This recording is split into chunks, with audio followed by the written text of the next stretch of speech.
Hi, welcome to this video. Before we begin, let me tell you a few things about this module. This module is aimed at beginners in Python, so even people work well in other programming languages such as Java but new to data science are expected to go through this module since the syntax will be different.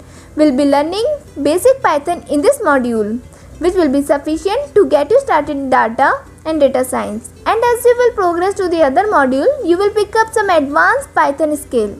This module has been supplemented with lots of questions and unsolved exercises to make you comfortable with Python as much as possible. That is all good, but you must be thinking, why did we only choose Python and not our Java or any other languages for this module? Let me tell you why. Python is an open source language, so you do not need to worry about licensing fees or purchasing software for analyzing tasks.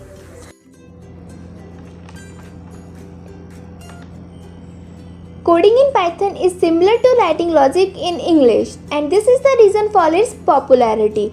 We don't have to write in a large code just to print a statement.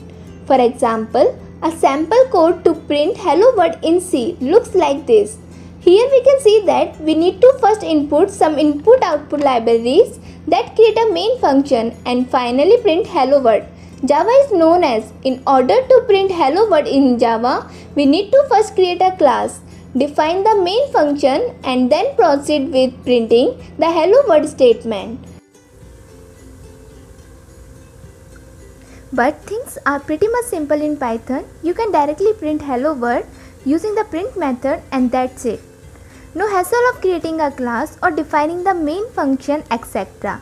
Python takes care of all that by itself. Another reason why we choose Python for this module is it's very large and active developer community. So in case you start somewhere, you will always find a solution with a simple Google search or by asking somebody. And because of this, there has been some awesome contribution to the Python package repository like scikit-learn for machinery algorithm and pandas for hacking data, etc. I give you a reason enough to motivate to learn Python. Thank you.